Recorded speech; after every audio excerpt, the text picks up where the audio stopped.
নমস্কার, নিউজ 18 বাংলায় আপনাদের সাথে রয়েছে আমি প্রিয়াঙ্কা। ছবিটা দেখে নিশ্চয়ই বুঝতে পারছেন আবারও কোনো যুদ্ধ নিয়ে বলতে এসেছি। ইউক্রেনের শেষ অঙ্ক, পুতিনের শুরু করা যুদ্ধ ট্রাম্প কিভাবে শেষ করবেন। যুদ্ধ শুরু হওয়ার 3 বছর পর রাশিয়া দুর্বল, ইউক্রেন বিধ্বস্ত, ইউরোপ বিশৃঙ্খল এবং মার্কিন যুক্তরাষ্ট্র কার্যত হতাশ। কিন্তু পুতিন যে যুদ্ধ শুরু করেছিলেন, ট্রাম্প নিজেই তা শেষ করার দায়িত্ব নিয়েছেন। তাই এই যুদ্ধের সমাধান কি সম্ভব, সেই প্রশ্নটাই সামনে আসছে। আর এই প্রশ্ন যখন ঘুরপাক খাচ্ছে, তখন ফের নতুন করে হামলা।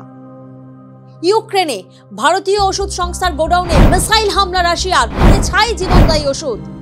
রাশিয়া ইউক্রেন যুদ্ধ অব্যাহতই। আর এরই মাঝে এবার ইউক্রেনের রাজধানী কিয়েভে অবস্থিত একটি ভারতীয় ফার্মাসিউটিক্যাল কোম্পানির গোডাউনে মিসাইল হামলা চালালো রাশিয়া।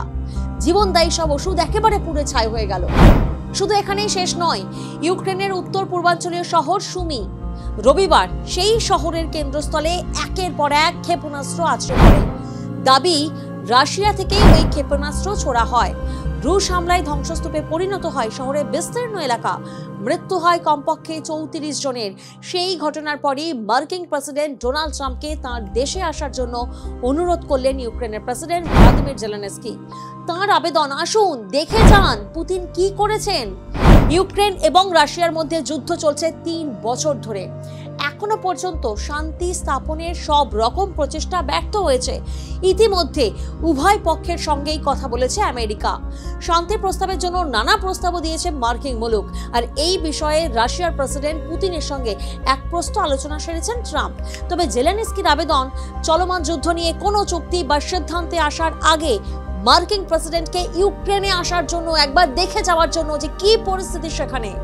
সংবাদ সংস্থা সিবিএসকে দেওয়া এক সাক্ষাৎকারে ইউক্রেনের বর্তমান পরিস্থিতি ব্যাখ্যা করতে গিয়ে ট্রাম্পের উদ্দেশ্যে জেলেনস্কি বলেন, দয়া করে কোনো ধরনের সিদ্ধান্ত বা আলোচনার আগে এখানে এসে দেখে যান সাধারণ মানুষ, হাসপাতাল, বাড়িঘর, রাস্তাঘাট, গির্জার কি অবস্থা হয়েছে।